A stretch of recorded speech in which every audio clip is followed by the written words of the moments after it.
Welcome to Intrinsic Motivation from a Homie's Perspective podcast, where we meet experts from all walks of life to learn their intrinsic motivation so that they can share it with the world. What do we have in store today? Stay tuned to find out more.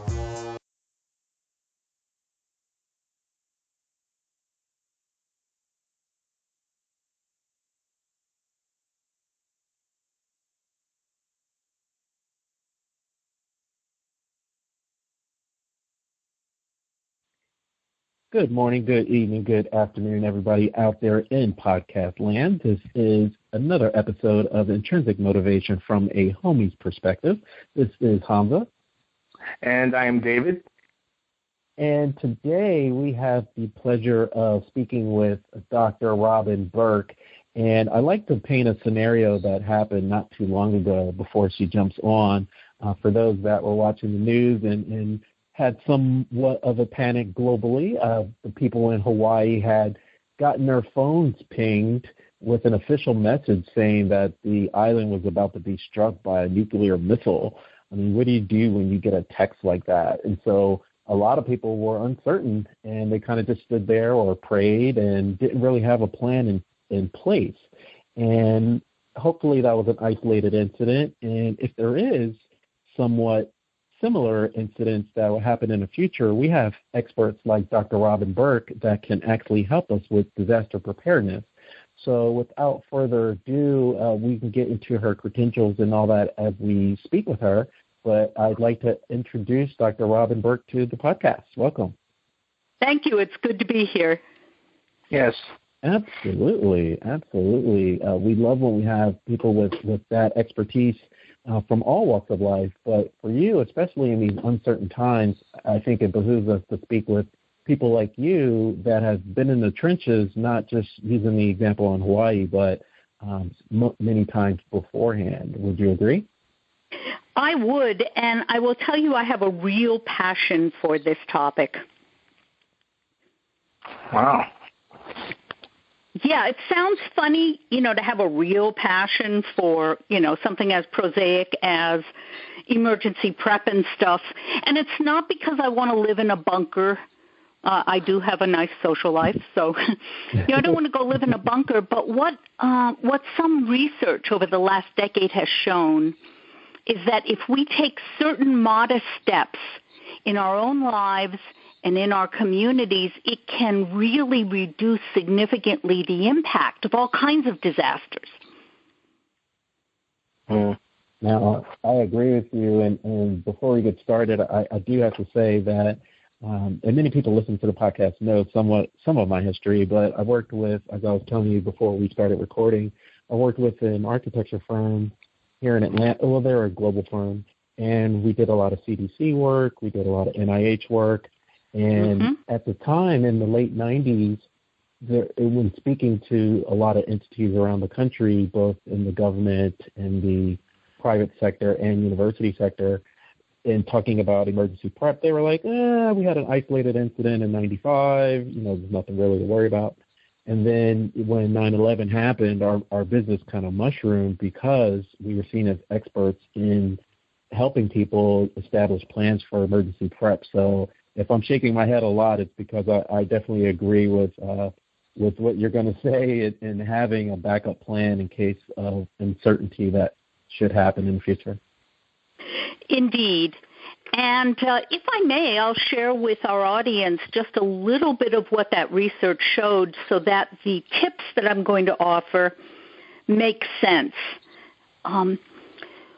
When I went down to the Defense Threat Reduction Agency, which is the U.S. Center of Counter Weapons of Mass Destruction expertise, it was in early 2009, and I had helped to set up a research center at West Point in this brand new discipline called network science. And boy, does that sound arcane and boring, right? A bunch of mathematics. But it turns out that an awful lot of the systems, an awful lot of our lives today occur.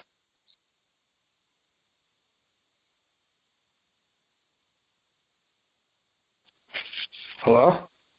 Hello? Are you there, Hamza? I'm there. I think we lost her. Oof.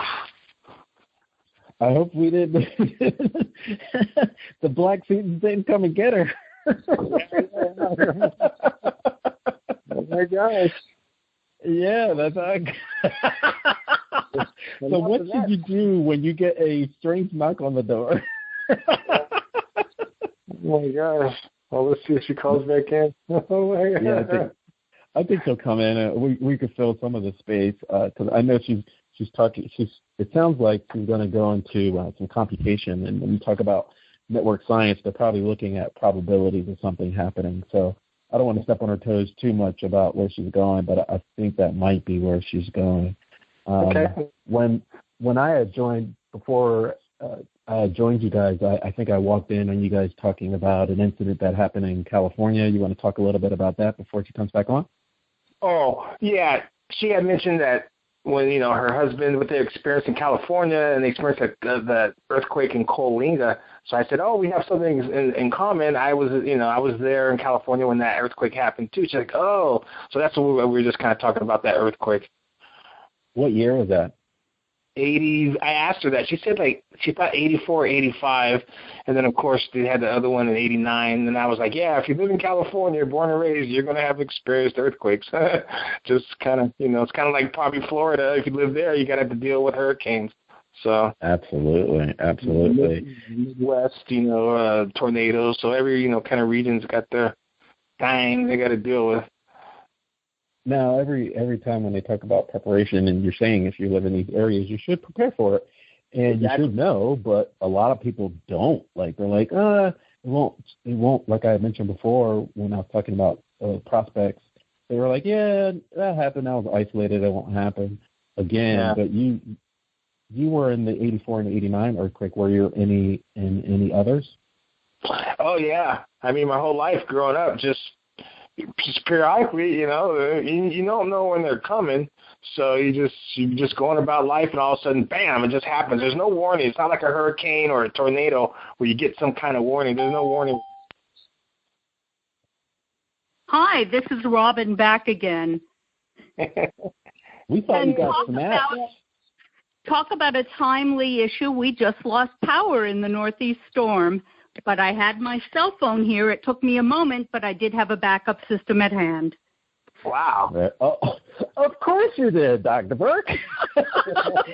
Well, yeah, I'm not sure where I got cut off, but what I was talking about was this new discipline, which sounds very arcane, called mathematical network science.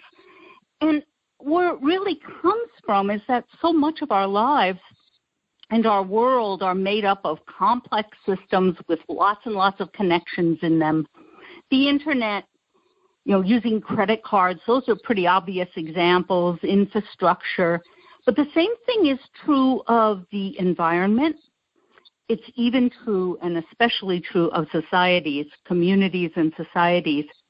And it turns out that across all of those really different kinds of things, there are some common behaviors.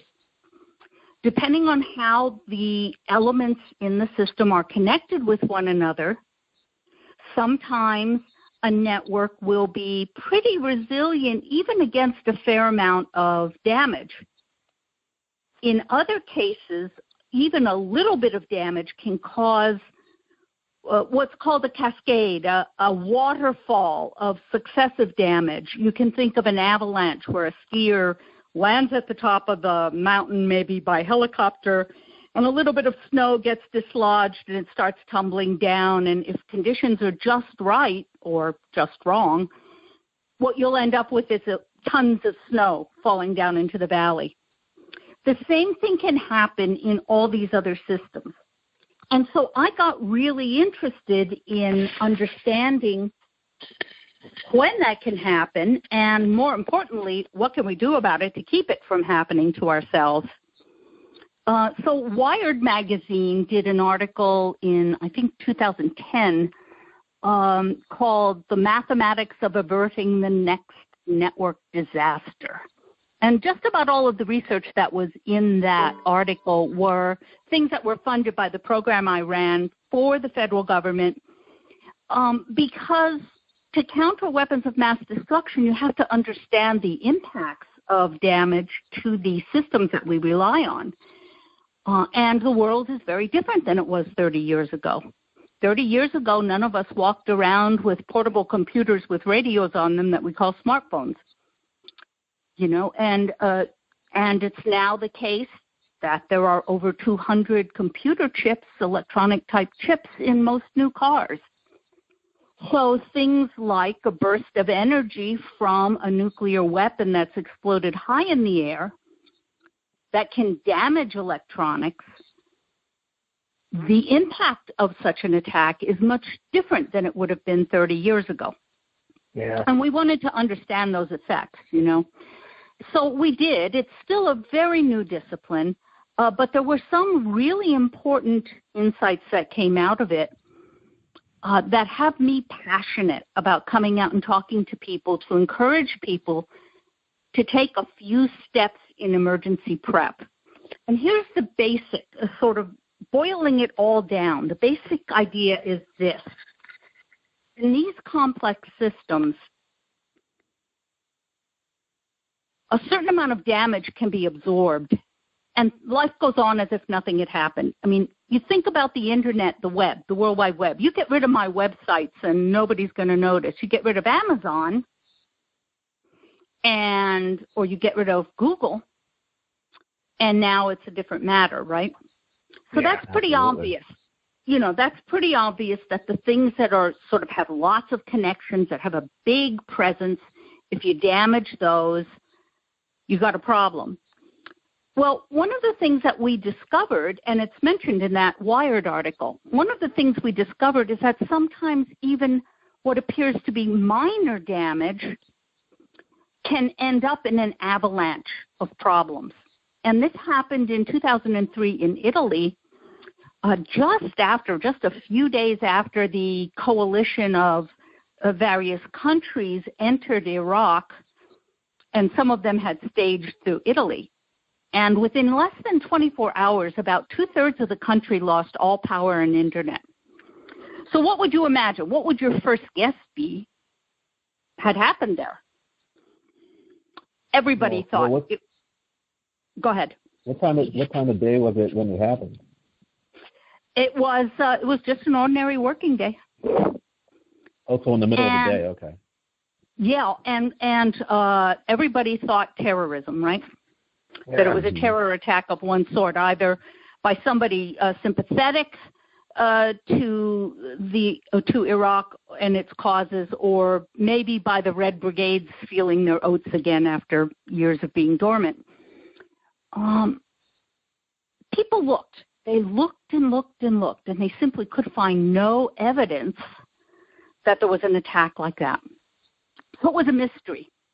And then when I went to DITRA, I had the privilege of, among other things, launching a grant that was actually executed by a couple of really eminent physicists. I mean, people who are true world-class people, Gene Stanley and Shlomo Havlin, both of whom have all kinds of really top-level awards by their own peers for what they've done. And they went back and looked at the data from what happened in Italy, and they discovered something really interesting. They discovered that a relatively minor regional power station in Italy had a failure. And, okay, so it had a failure. It turns out, unfortunately, that station was the only station that provided power to a moderately important internet router node. And that internet router node, unfortunately, was the path for system control and data acquisition, SCADA control systems, to guess what? To other parts of the power grid in Italy. So more parts of the power grid started going down, and then, of course, that took down more internet routers, and pretty soon you have this major problem that spreads across just about the whole country. It happened because there was a single path of dependency there. if there had been even a small amount of backup power system for that internet routing node, the damage would either not have happened so extensively or certainly would have gone slower, and there would have been time for the self-correcting mechanisms to kick in. When I saw those results, I thought immediately about the ways in which, in a natural disaster or in an attack, things can unravel, can get out of control rapidly. For instance, a lot of households have maybe a little bit of extra food and water. Many people don't consider sanitation as an issue for emergency prep. If there's no way to handle human waste, what do you think happens after a week? You know, dysentery, diphtheria, things we've forgotten even exist just about start spreading. So what is a thing that you or I could do? It sounds silly, but every time I talk about this topic, here's what I encourage people to do. Go to your local hardware store or Amazon. Buy a 5-gallon rigid paint bucket. They're nice heavy plastic, they're solid, they don't bend. And buy a roll of heavy-duty yard waste plastic bags. You put a bag inside the bucket, and now you have a temporary toilet. You seal the bag, put it to the side, and you've interrupted that potential unraveling of health that would occur if you can't get to the store and your local utilities can't support your sewage system for a week or 2 weeks. Yeah.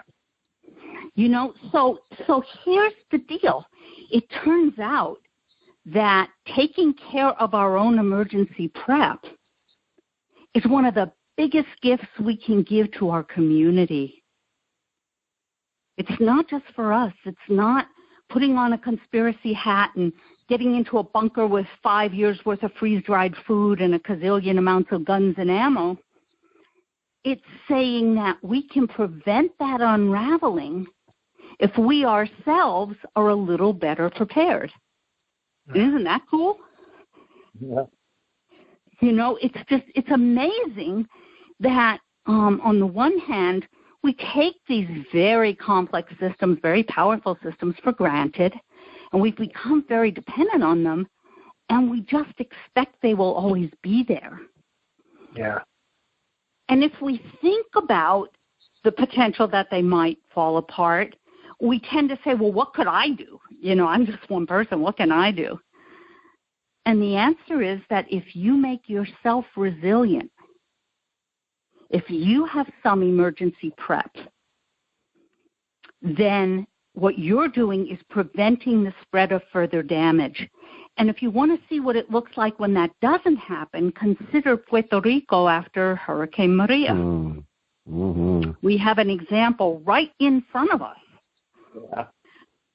You know, they did not have a resilient power grid for lots of different reasons. I won't go into that discussion, but it doesn't exist there. And therefore, what has unraveled in that territory, in that island, is public health, education, communications, and communities. Communities unraveling because people are leaving the island. They have no way to live. Yeah. So this is my passion. I'm not sure you can tell I get excited about this. Oh, not at all. Not at all. No, just the facts. Just the facts.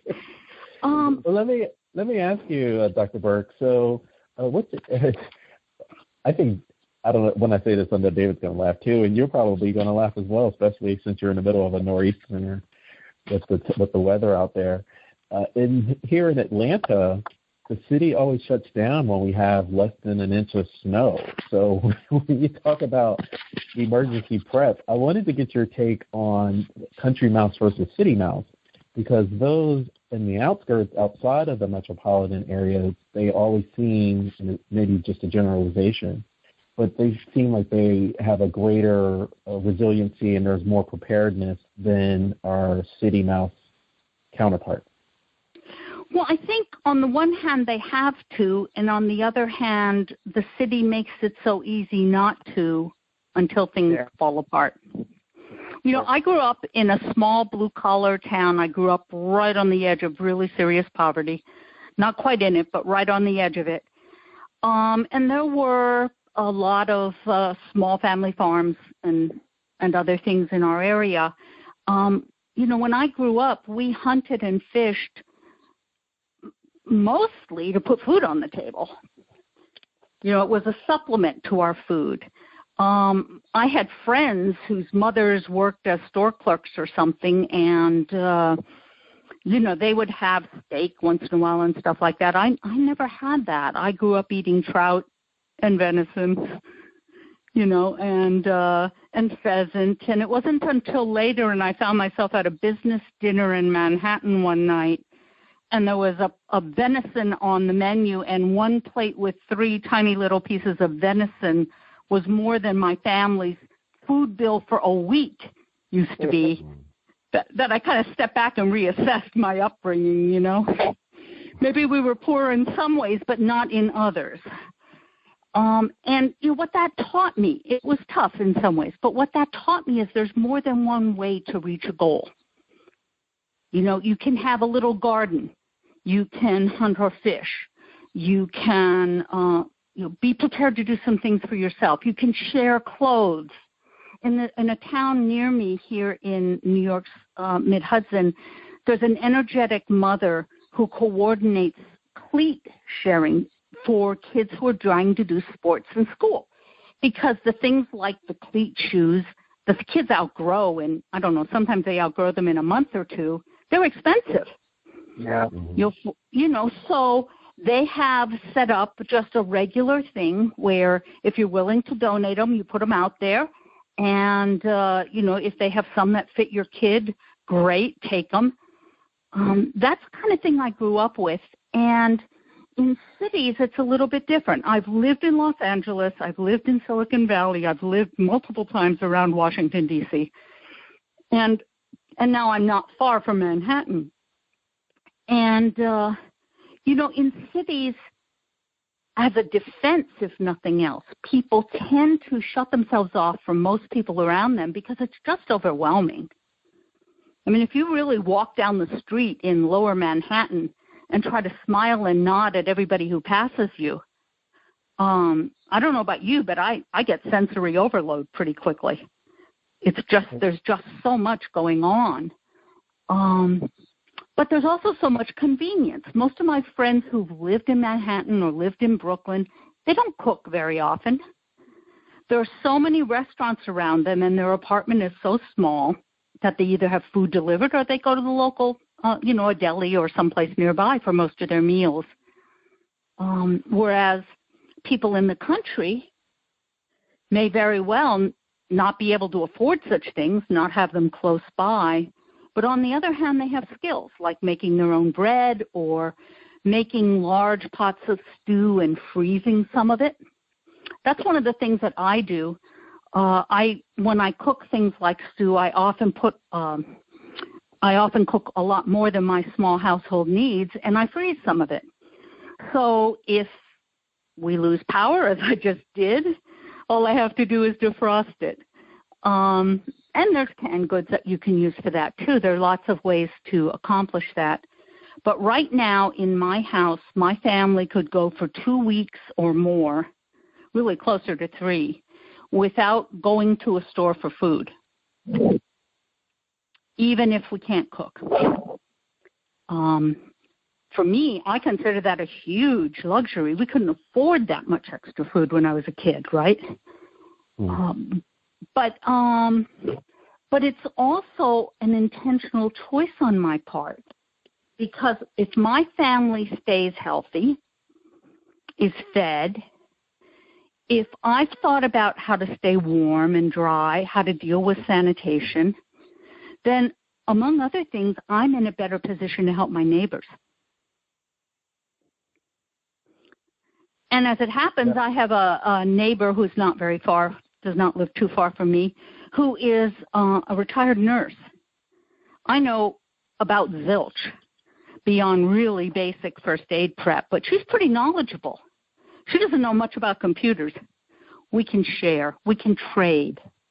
Yeah. If we make a choice to get to know one another and to be in an intentional relationship with one another, that's based on choice, not because someone said we have to, but because we got to know each other and we came to trust one another, there are things we can do to help each other.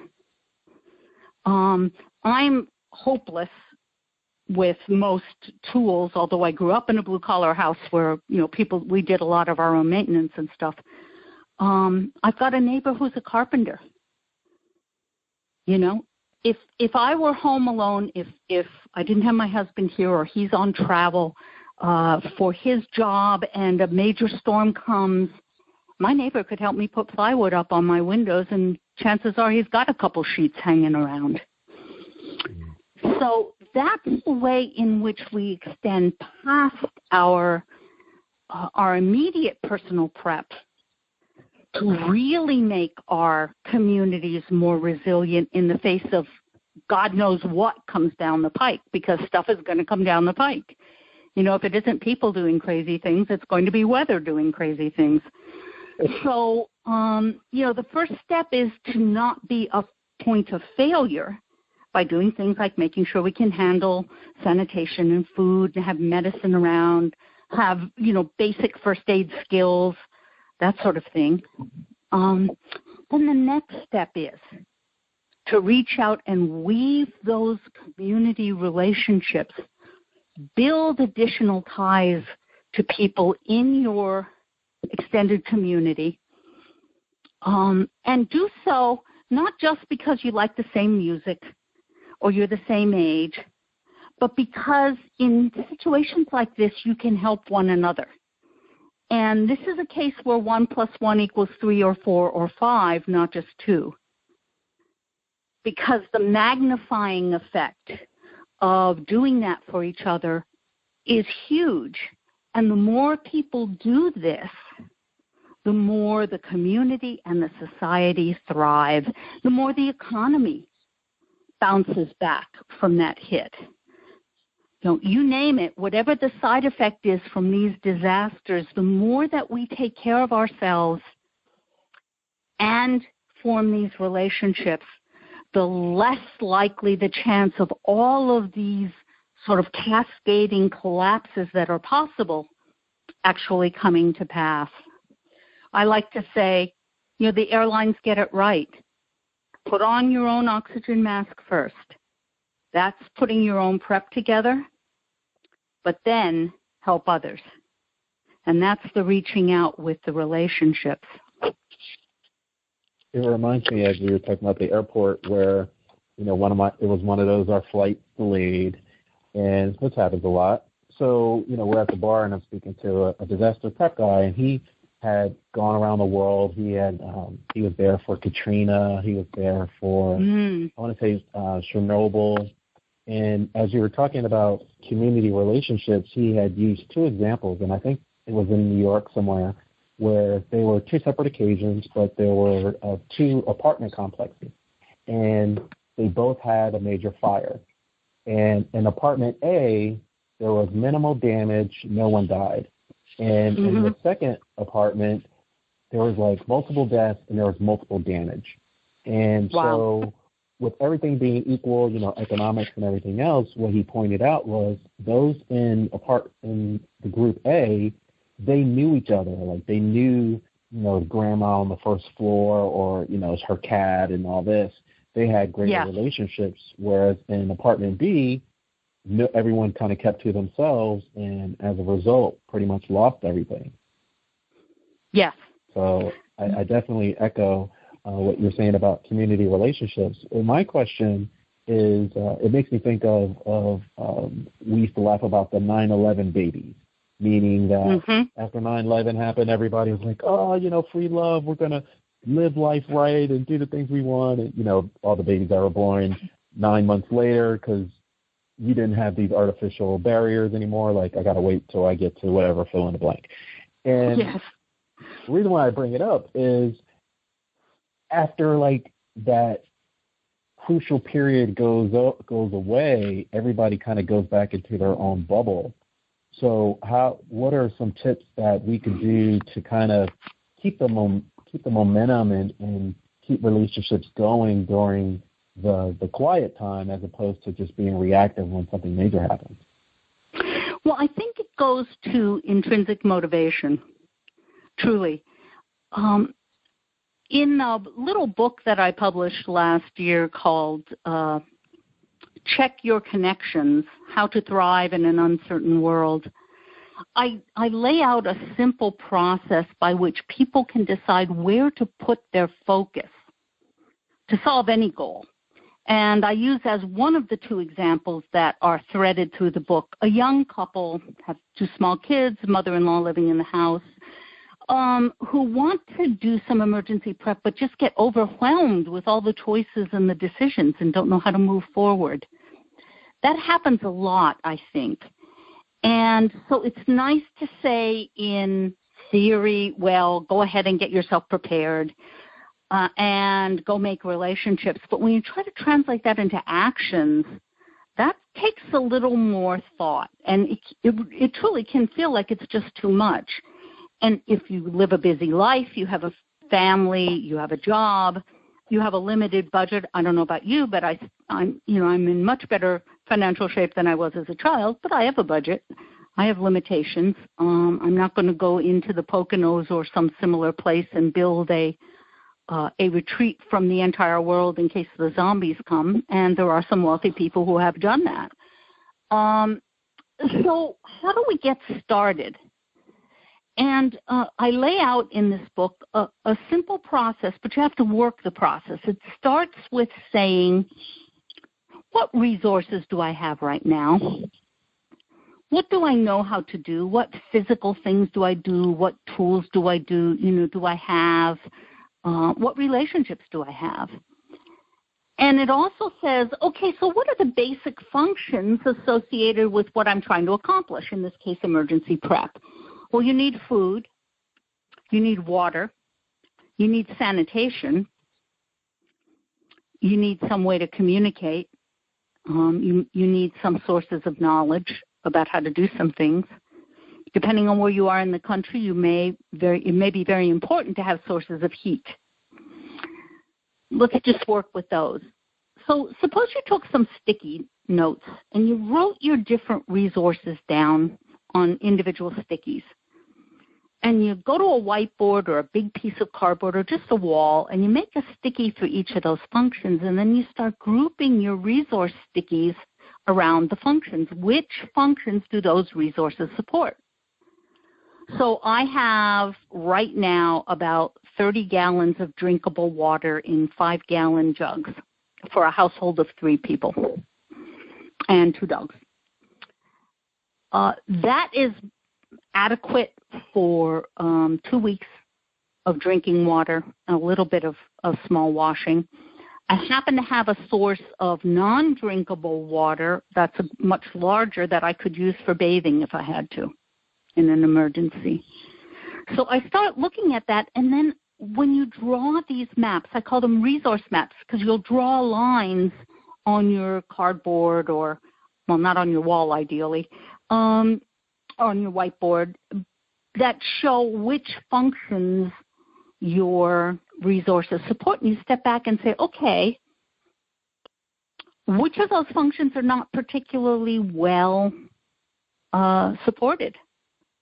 In my case, I looked at it and said, I have almost no first aid supplies, and I really just don't know anything more than what's in that really basic book I have to go look things up in all the time. So once I discover that, then the question is what to do next, right? And this is where relationships can come into play. Because when we think about supporting one another and we think about resources, we tend to think about things we can touch. Okay, what do I go buy? But the most valuable resource when we're planning this is information and knowledge.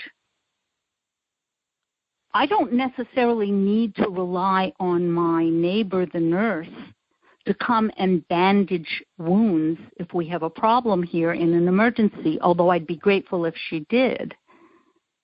But I could start by asking her advice on what I need in a first aid kit and what course at the YMCA or what video or what book I should be spending time with.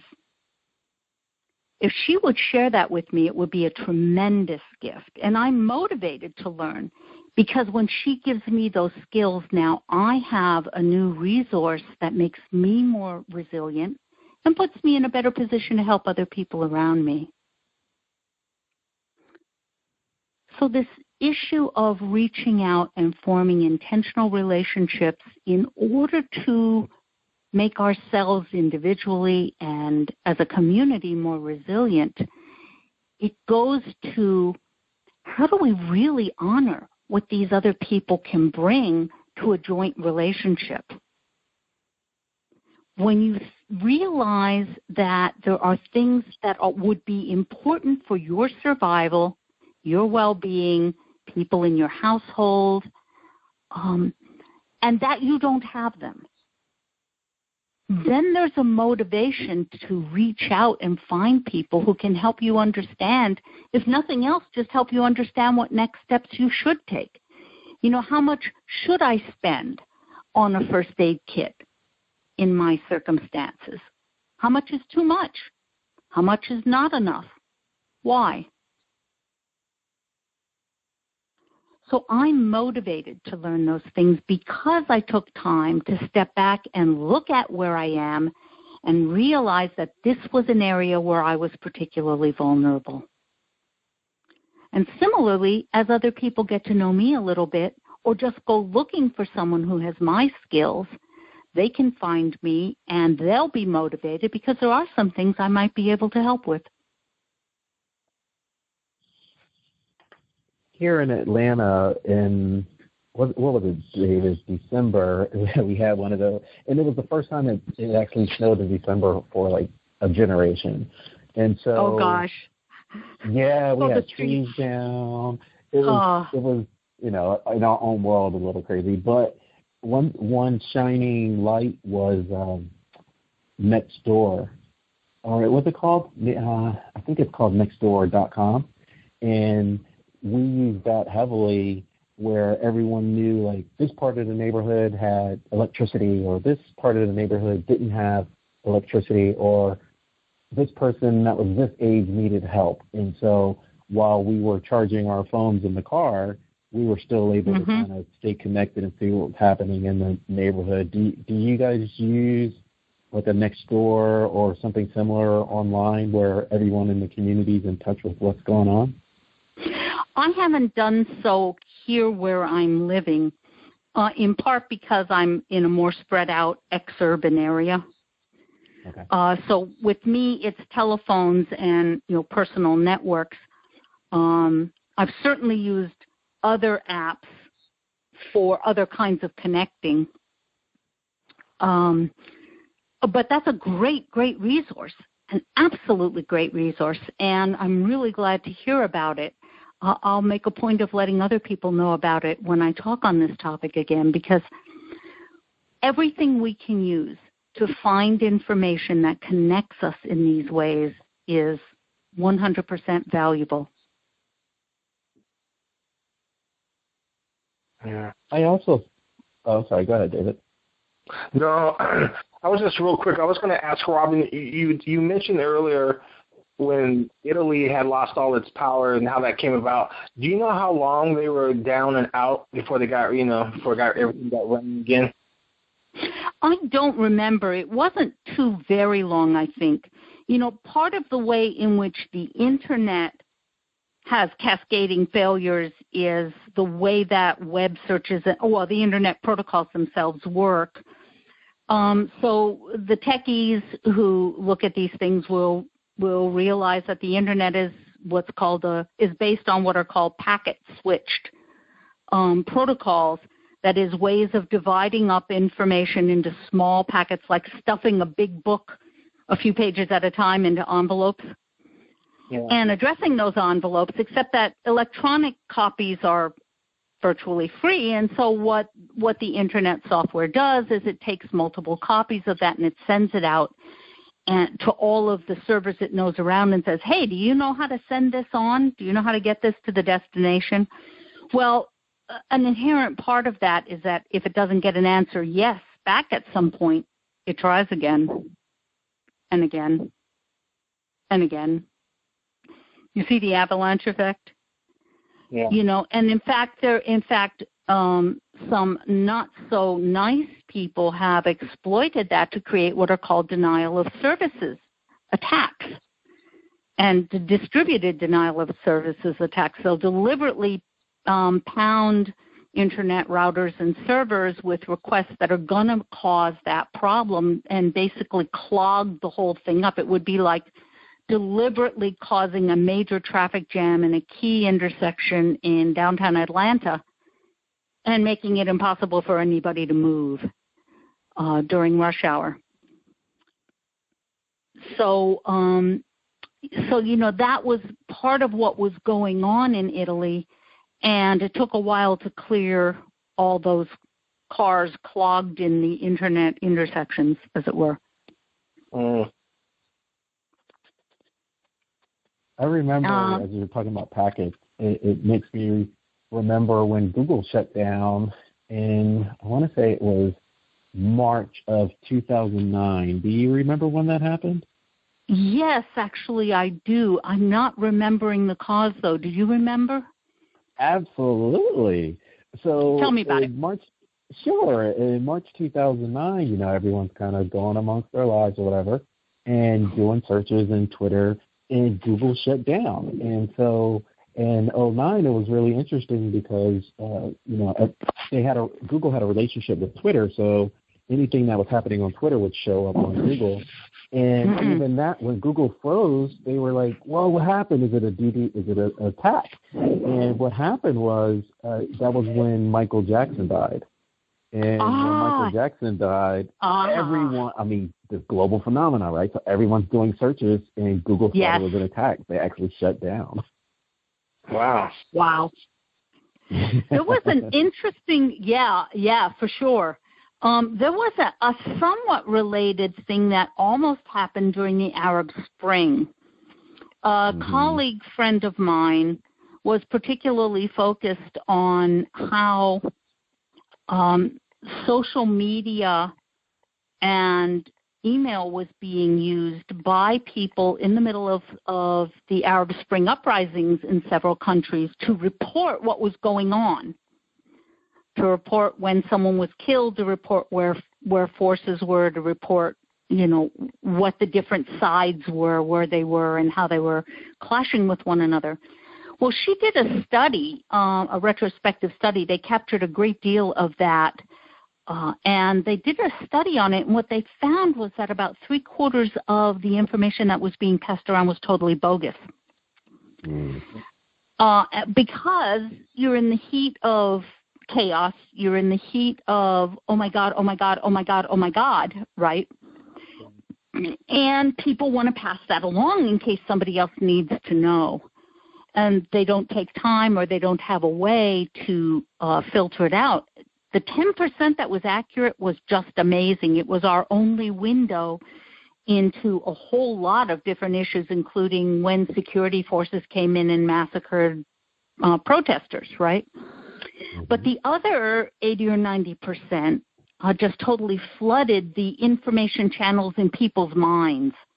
So it's not just physical infrastructure that can get and electronic stuff that can get flooded that way. We can get flooded with our ability to process and sort through and evaluate the information that's there. And that's another reason why preparedness matters so much. I don't know if you remember, was it last year that a guy with a truck decided to do a personal jihad and start mowing down bicyclists in Lower Manhattan, down in the Chelsea area. You know, and the Chelsea area is, among other things, the center of a gay community, a well-known gay community in the area, and that was one reason it was chosen, I think, if I remember correctly. But, you know, a lot of people who were around the area at the time froze because they had never stopped to consider, if something happens while I'm here, what are my ways out? Yeah. What are my options? Now, one of the interesting things that the military and the self-defense people teach is establishing what they call situational awareness, stopping, taking a deep breath, noticing where you are, ideally doing it before an event happens, and then being able to say, okay, I'm in this place. If the subway stopped running, or if there's a major disaster, fire breaks out and things are blockaded, I have these 3 ways to get home. Or I have these 2 places to shelter if some idiot with a gun, you know, starts trying to kill people. That kind of preparedness does 2 things for us. First of all, it saves lives. It also helps prevent the unraveling that happens when people panic together. And it allows people to calmly pull out their phones, give accurate reporting to the authorities or to family members, and therefore help to get the situation stabilized. So that's the opposite of what happened in the Arab Spring, and it's a really good, in my opinion, it's a really good illustration of how preparedness is more than having boxes of freeze-dried food or cans and some water. If you know that you have some self-defense skills, say, whatever the self-defense skills are that you feel morally comfortable having and using, then you have that much extra time to take a deep breath, not panic, and make a conscious choice about your next step when an emergency happens.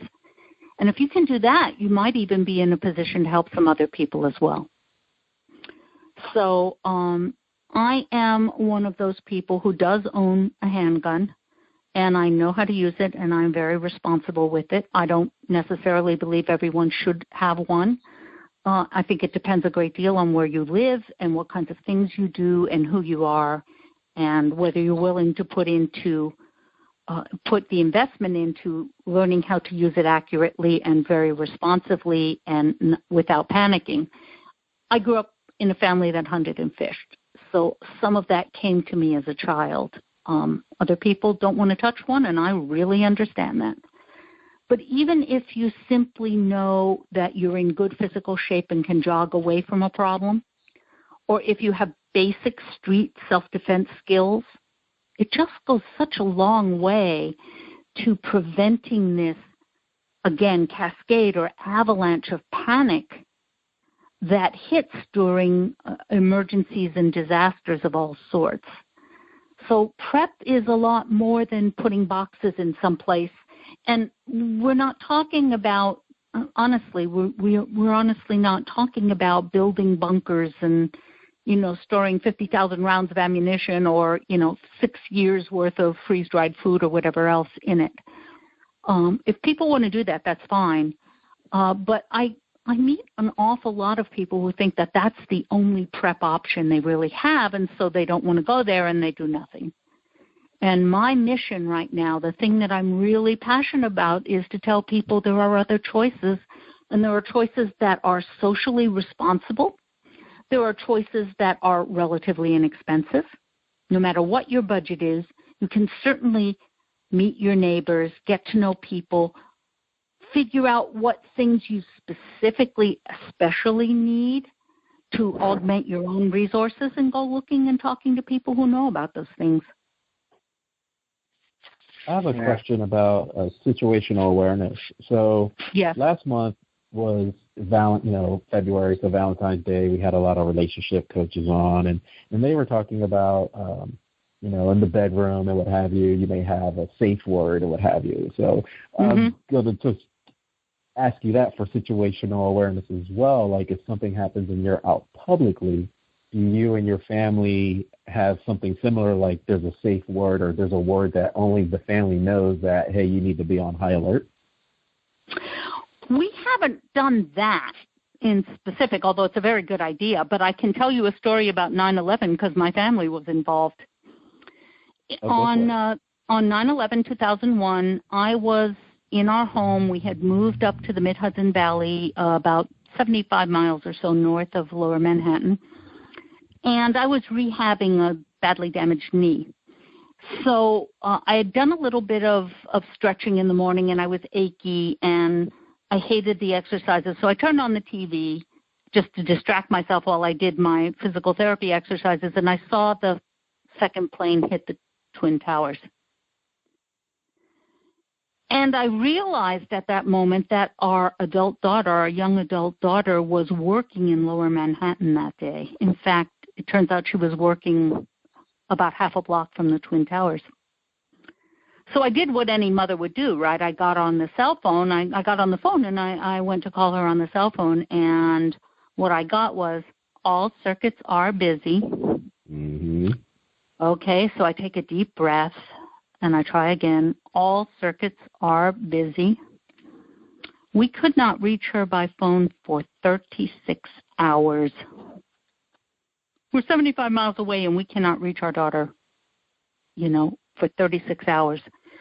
Fortunately, she was able to call out to her grandmother in San Francisco within a couple of hours of the attack.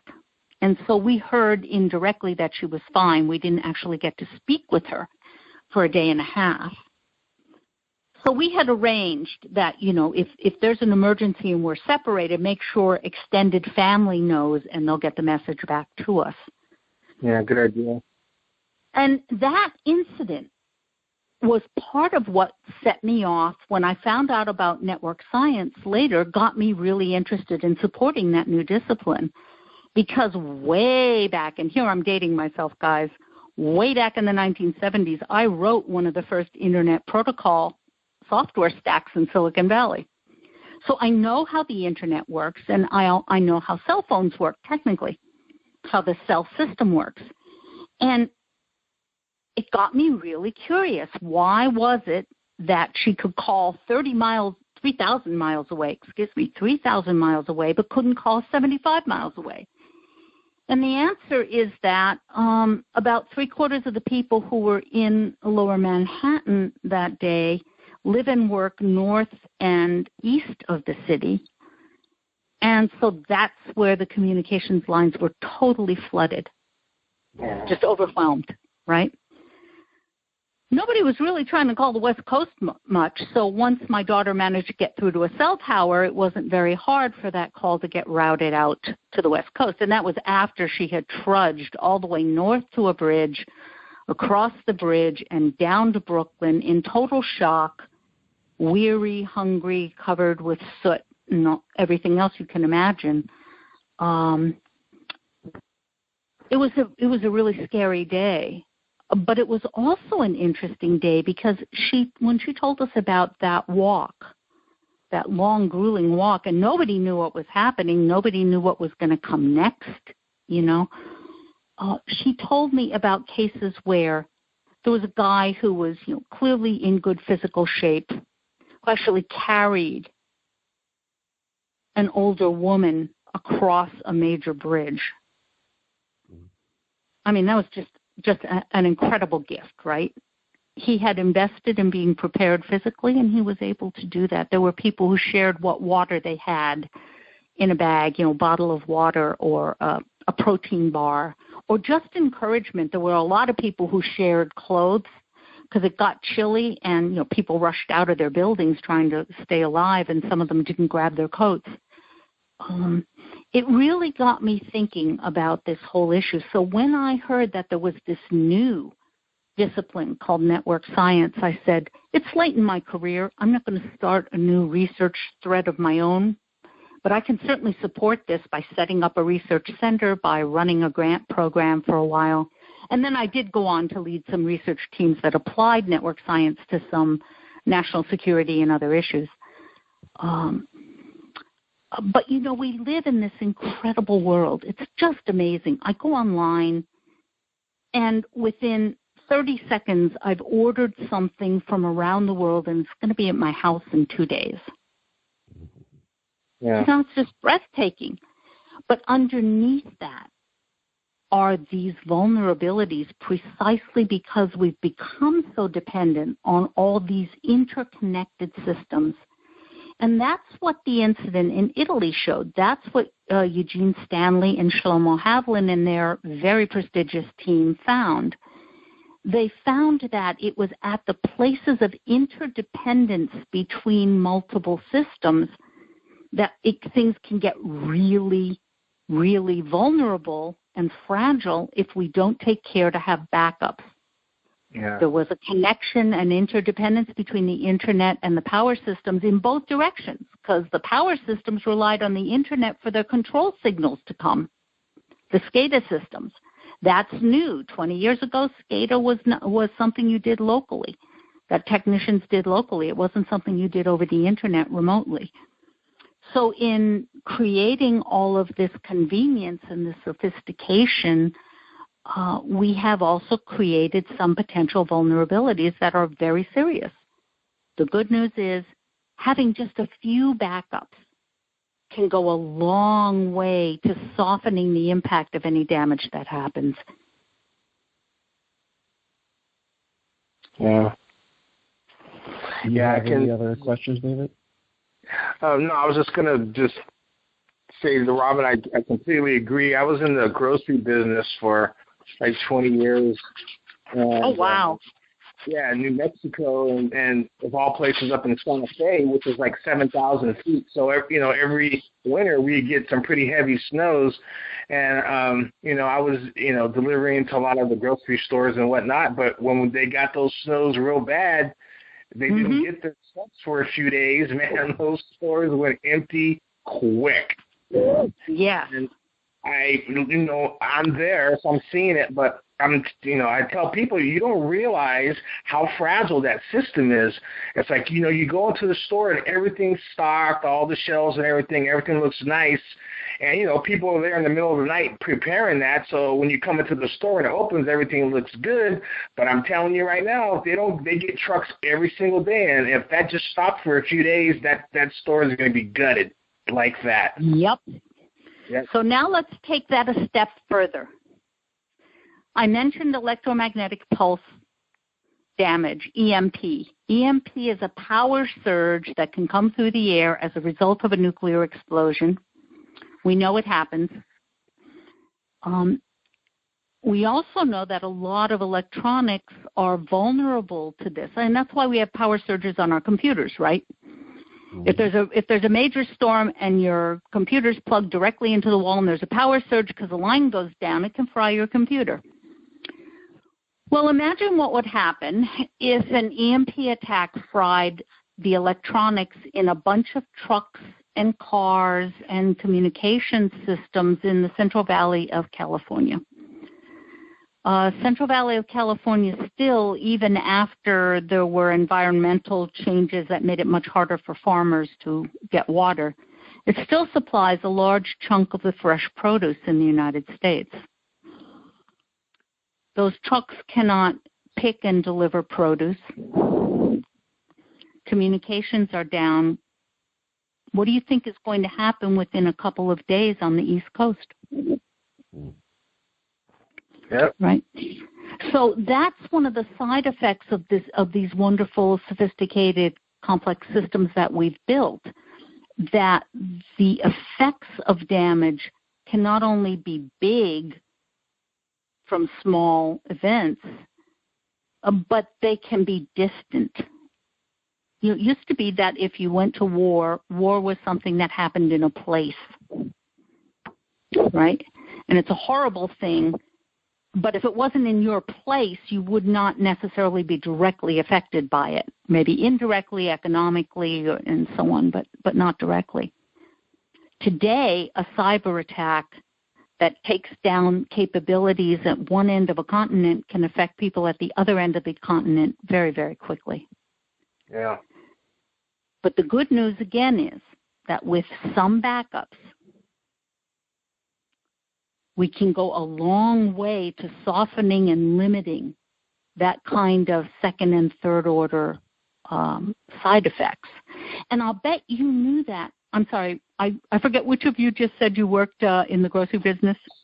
David, I did. Hi, David. Yeah, thank you. David, when you were in that business, I bet you knew multiple ways to get down a mountain or around if a bridge went out in bad weather. Oh, yeah. Yeah, definitely. Might be longer, right? Might be less convenient. Might be boring. But if you could get there when your main route was closed, you were much more resilient than if you were dependent on that bridge alone, right? Yes, exactly. So that's what we're talking about. We're talking about finding and putting into place these little alternate backup ways to get things done that are crucial. And, you know, we're not going to use them forever. The cost of trying to be prepared for a year or 2 years or a social breakdown is huge. Unless you're one of that handful of very, very wealthy people who have built what are essentially bunkers in remote places, you can't afford it. I certainly can't. Yeah. But 2 weeks goes a long way to giving authorities and specialists an opportunity to fix problems. Yeah. You know, if you know, and so giving that kind of breathing room, giving that little bit of extra space, just as with situational awareness, if you have some physical preparation, you have some mental preparation for emergencies and self-defense, you have that little extra space to respond constructively. So similarly, having emergency prep, including information, including making these connections with other people so that you choose by choice, you support one another during these situations, or just support one another in knowing how to be prepared, that just goes a long way to keep society from unraveling. And that's my real goal and passion here. I don't want to send us back to living on the farm. I don't want to give up my cell phone. I don't want to give up my internet access. I go crazy without my social media. Might be good for me, but I'll go crazy without it. But it would be really nice to know that I have friends locally, that I don't need to rely on that source of information, that I have some books for first aid if I can't get online to look something up, that I have someone I know who's got that knowledge in her head. Absolutely. And I think we covered a lot about emergency prep, but I think there's even more to cover in your book. So if you can give another plug of the name of your book, where they can find it, and where they can find you on social media, that'd be fantastic. I will gladly do so. I have a website called checkyourconnections, plural.com, and the book is called Check Your Connections, How to Thrive in an Uncertain World. It's available on Amazon in print and Kindle format, and it's available in print through bookstores and libraries. And what it will do, it will give you some background, some illustrations. It'll help to explain why the old ways of organizing our life are no longer completely adequate. And that's true whether it's emergency prep or it's just running a project in a tech company or running a small business. You know, we have so much rapid technology change that uncertainty is much higher than it was 100 years ago. Change is happening so rapidly, so we need a way to think about meeting our goals that leaves us flexible and able to respond when things change partway through while we're trying to get something done. And that's really what the book is about. It gives you a simple process anyone can use to meet their own goals, including emergency prep goals, in a way that fits your household or your personal needs and your highest priorities. Check it out. And on my website, I do have a comment form. If you have questions or concerns, I do respond to email that comes to me via the comment form. Fantastic. And you have just been attuned to another episode of Intrinsic Motivation from a Homie's Perspective. This is Hamza. And I'm David. And hopefully everyone has gotten some more tidbits that you can employ immediately about emergency prep. And with that, we thank Dr. Robin Burke for visiting us on our podcast today. Fantastic, and thank you for having me, guys. It's been a pleasure. Yes, thank you for coming. Yes.